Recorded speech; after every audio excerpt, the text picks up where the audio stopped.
Assalamualaikum warahmatullahi wabarakatuh. Perkenalkan, nama saya Roy Apriansa, NIM C1D1220013, mahasiswa Bisnis Digital, Angkatan 2022, Fakultas Ekonomi dan Bisnis Universitas Jambi.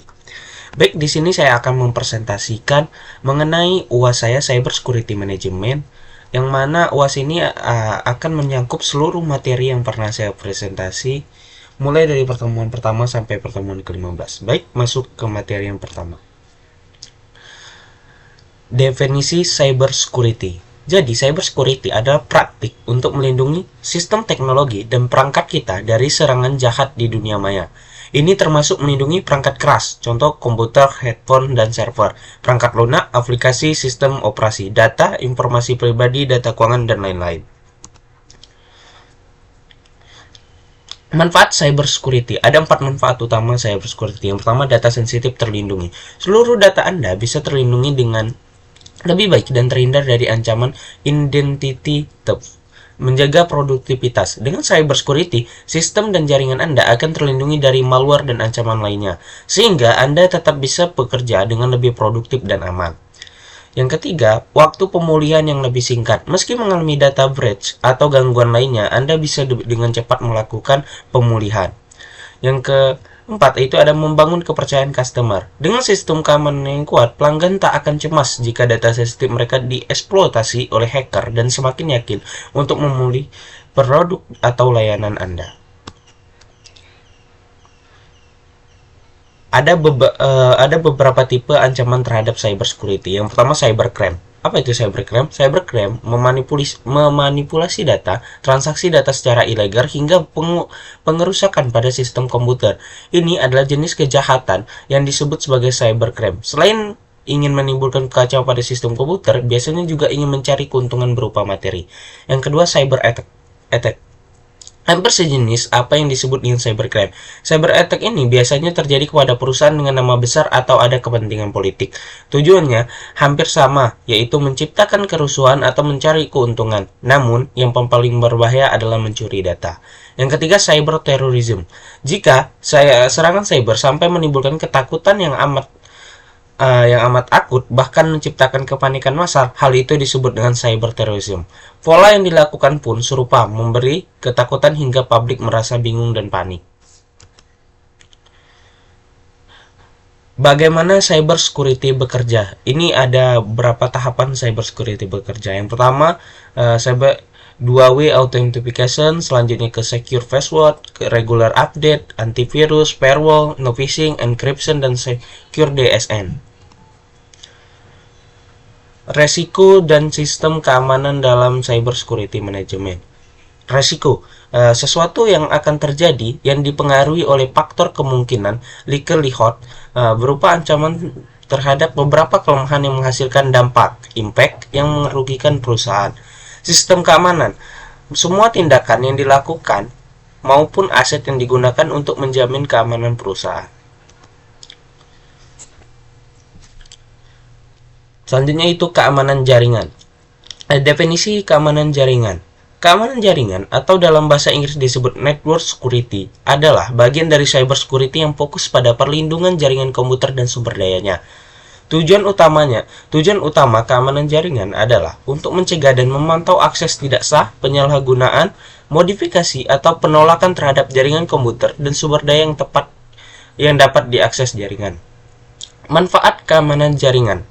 Yang pertama itu mengurangi risiko terjadinya pencurian dan sabotase data. Kedua, membantu melindungi jaringan sistem dari spyware dan virus berbahaya lainnya. Ketiga, memastikan bahwa data yang ada pada jaringan tetap utuh dan aman tanpa modifikasi. Jenis ancaman keamanan jaringan. Ada 4. Yang pertama, malware. Kedua, serangan phishing. Ketiga, serangan DDoS. Yang keempat, serangan peretasan. Perlindungan data. Apa itu perlindungan data? Jadi, Enkripsi adalah proses pengkodean data hingga hanya pihak yang sah yang dapat mengaksesnya. Token authentication digunakan untuk memverifikasi pengguna dan memberikan akses ke sistem atau aplikasi. Selanjutnya itu perlindungan data pribadi. Apa itu data pribadi? Data pribadi adalah informasi yang dapat digunakan untuk mengidentifikasi seseorang secara langsung atau tidak langsung. Dua jenis data pribadi. Yang pertama itu ada data pribadi umum. Data yang mudah diakses dan diketahui publik seperti nama lengkap, alamat rumah, dan nomor telepon. Yang kedua, data pribadi sensitif.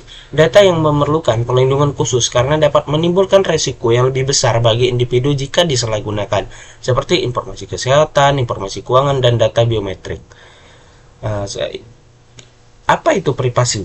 Privasi adalah hak fundamental manusia yang memungkinkan individu untuk mengontrol informasi pribadi mereka dan menentukan bagaimana informasi tersebut dikumpulkan, digunakan, dan dibagikan. Masuk ke materi selanjutnya itu UU ITE. Apa itu UU ITE? Undang-Undang Informasi dan Transaksi Elektronik atau disingkat UU ITE atau Undang-Undang Nomor 11 Tahun 2008 adalah UU yang mengatur tentang informasi serta transaksi elektronik atau teknologi informasi secara umum. Undang-undang ini memiliki yurisdiksi yang berlaku untuk setiap orang yang melakukan perbuatan hukum sebagai diatur dalam undang-undang ini, baik yang berada di wilayah Indonesia maupun di luar wilayah hukum Indonesia, yang memiliki akibat hukum di wilayah hukum Indonesia dan atau di luar wilayah hukum Indonesia dan merugikan kepentingan Indonesia. Definisi cybercrime. Cybercrime adalah istilah yang mengacu pada aktivitas kejahatan dengan komputer atau jaringan komputer menjadi alat, sasaran, atau tempat terjadinya kejahatan, termasuk ke dalam kejahatan dunia maya. Antara lain adalah penipuan lelang secara online, pemalsuan cek, penipuan kartu kredit, penipuan identitas, pornografi anak, dan lain-lain. Jenis-jenis cybercrime. Yang pertama itu ada depatching. Depatching adalah kegiatan mengubah halaman situs atau website pihak lain. Tindakan device ada yang semata-mata iseng untuk kebolehan, pamer kemampuan membuat program, tapi ada juga yang jahat untuk mencuri data dan dijual kepada pihak lain. Yang kedua, phishing.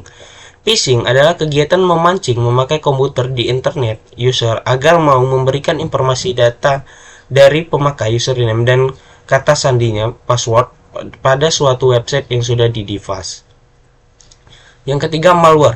Malware adalah program komputer yang mencari kelemahan dari suatu software. Umumnya malware diciptakan untuk membobol atau merusak suatu software atau operating system. Contoh kasus cybercrime. Yang pertama, contoh kasus dari depatching. Pemalsuan kartu kredit ditangkap di Cipulir. Dikutip dari tempo.co, Jakarta, Subdit Reserse Mobil di Direktorat Reserse Kriminal Umum Polda Metro Jaya menangkap Imam Sujanji, 30 tahun, karena diduga memasukkan kartu kredit. Pria itu ditangkap di penginapannya di Cipulir, Jakarta Selatan. Yang kedua, phishing. Phishing pada e-banking BCA. Tahun 2001 terjadi kasus pembobolan internet banking milik Bank BCA. Kasus tersebut dilakukan oleh seorang mantan mahasiswa ITB Bandung dan juga merupakan salah satu karyawan media online satunet.com yang bernama Stephen Haryanto. Kemudian dia membeli domain internet dengan harga sekitar $20 yang menggunakan nama. Kemudian yang ketiga, malware. Itu mikroskop PC merek terkenal juga rentan malware. Jakarta, antara sejumlah PC merek terkenal seperti Acer, Asus, Dell, HP, Lenovo, dan Samsung diketahui terinfeksi perangkat perusak atau sering disebut malware, malicious software, yang disebarkan melalui install Windows bajakan. Demikian hasil studi forensik Microsoft. Next. Keamanan informasi. Definisi keamanan informasi. Keamanan informasi menurut G.G. Simmons adalah bagaimana usaha untuk dapat mencegah penipuan, cheating, atau bisa mendeteksi adanya penipuan pada sistem yang berbasis informasi, di mana informasi sendiri tidak memiliki arti fisik. Tujuan terhadap sistem keamanan informasi. Tujuan yang pertama integritas, kedua kelanjutan dan kerahasiaan dari pengolahan data, dan yang terakhir keuntungan dengan meminimalkan resiko harus diimbangi dengan biaya yang dikeluarkan untuk tujuan pengamanan.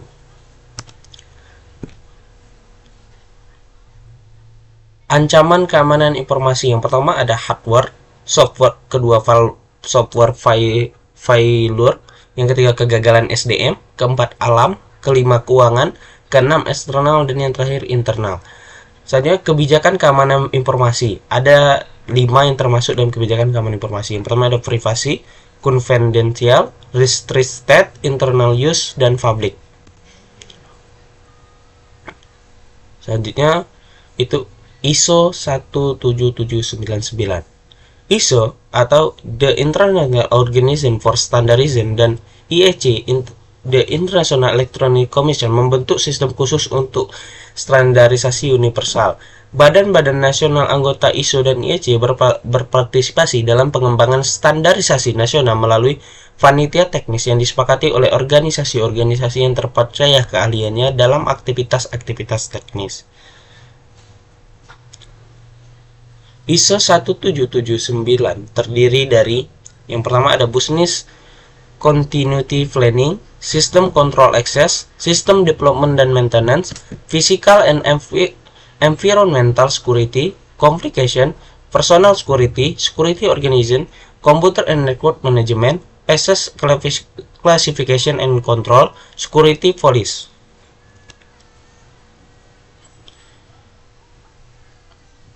Dampak pemanfaatan informasi dengan komputerisasi saat ini. Yang pertama, sentralisasi data. Kedua, pengaksesan data. Ketiga, pemisahan tugas atau segregation of duties. Kekurangan audit trail, bukti secara fisik. Tidak tersedianya prosedur dan dokumentasi yang memadai.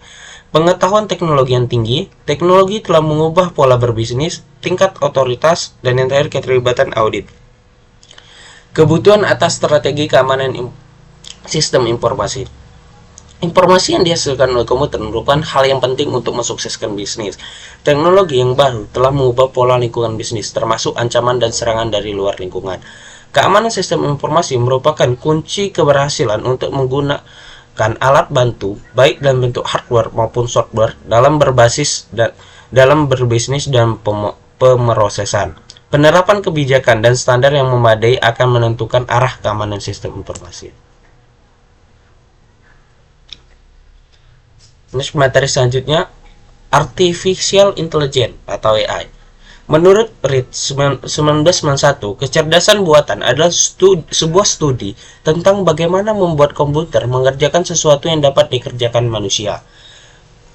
Kedua, menurut Superman 1991, Artificial Intelligence atau kecerdasan buatan merupakan subbidang pengetahuan komputer yang khusus ditujukan untuk membuat software dan hardware yang sepenuhnya bisa menirukan beberapa fungsi otak manusia. Yang ketiga, salah satu bagian ilmu komputer yang membuat agar mesin komputer dapat melakukan pekerjaan seperti dan sebaik yang dilakukan oleh manusia. Sri Kusuma Dewi 2003. Perbedaan Artificial Intelligence AI.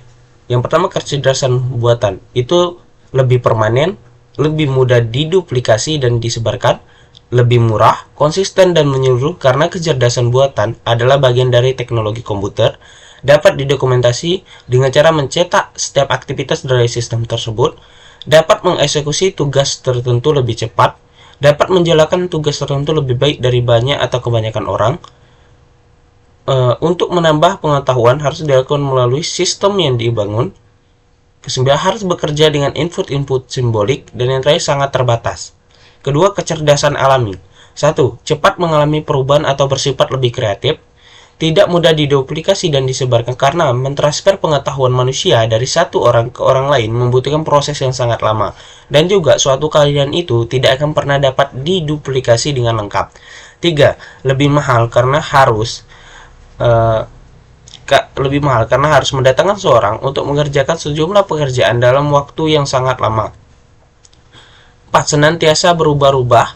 5. Kecerdasan alami sangat sulit untuk direproduksi. Yang keenam, lebih lama dalam mengeksekusi tugas tertentu.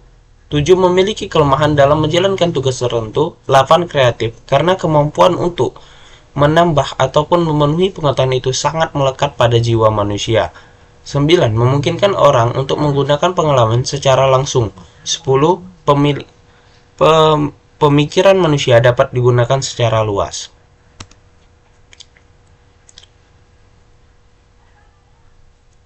Aplikasi Artificial Intelligence. Yang pertama ada sistem pakar atau expert dan sistem. Kedua, pengolahan bahasa alami, Natural Language Processing. Yang ketiga, pengenalan ucapan, Speech Recognition.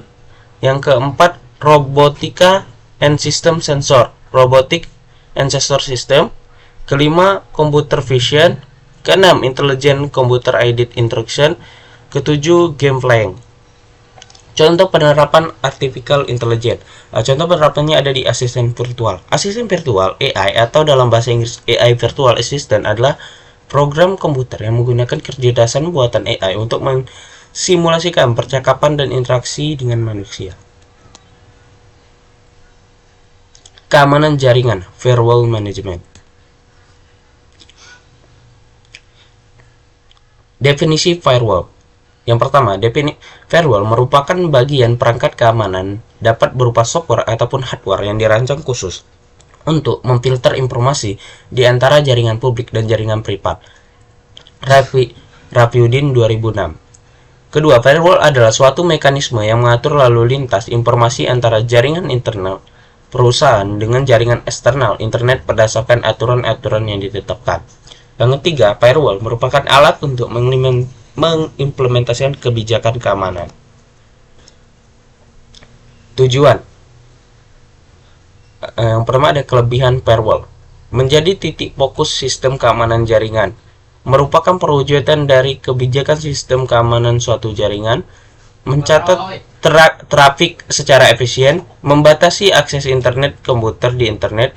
Kelemahan firewall tidak mampu melindungi jaringan dari malicious insider atau orang dalam. Tidak mampu melindungi sistem dari koneksi yang tidak melewatinya, tidak mampu menganalisis perubahan paket data akibat aktivitas virus. Next, modus cyber security auditing. Pentingnya keamanan cyber di era digital ini tidak dapat disangkal. Pada presentasi ini, Anda akan belajar tentang ancaman dan teknik keamanan cyber, serta secara melindungi data penting. Modus cyber security auditing. Pengertian cyber security auditing. Cyber security auditing adalah pemeriksaan atau evaluasi menyeluruh terhadap keamanan sistem informasi atau organisasi. Intinya, audit ini menilai efektivitas kontrol keamanan yang mengimplementasikan untuk melindungi aset digital organisasi dari ancaman cyber. Tujuan cyber security audit. Audit keamanan cyber bertujuan untuk mengidentifikasi kelemahan, kerentanan, dan potensi risiko yang ada pada sistem dan jaringan. Dengan mengetahui titik lemah ini, organisasi bisa mengambil langkah perbaikan untuk memperkuat pertahanan mereka. Manfaat cyber security audit. Yang pertama, meningkatkan keamanan cyber. Dengan mengidentifikasi kelemahan dan kerentanan, organisasi bisa mengambil langkah perbaikan untuk memperkuat pertahanan mereka. Kedua, mematuhi regulasi. Banyak regulasi yang mengharuskan organisasi untuk melakukan audit keamanan cyber secara berkala. Meningkatkan kepercayaan pelanggan. Melakukan audit keamanan cyber secara teratur menunjukkan kepada pelanggan bahwa organisasi berkomitmen untuk melindungi data mereka. Keempat, mengurangi biaya. Mencegah serangan cyber bisa menghemat biaya yang besar bagi organisasi. Selanjutnya yaitu peluang profesi cyber security. Yang pertama, security analyst, yaitu mengawasi sistem dan jaringan organisasi untuk mencari aktivitas mencurigakan yang mungkin mengindikasikan adanya serangan. Yang kedua, penetration tester atau pentester, melakukan simulasi serangan cyber untuk mengidentifikasi kelemahan dan kerentanan pada sistem dan jaringan organisasi. Selanjutnya, security engineer, merancang, mengimplementasikan, dan mengolah kontrol keamanan untuk melindungi sistem dan jaringan organisasi. Selanjutnya itu security architect, merancang struktur keamanan, merancang arsitektur keamanan menyeluruh untuk organisasi.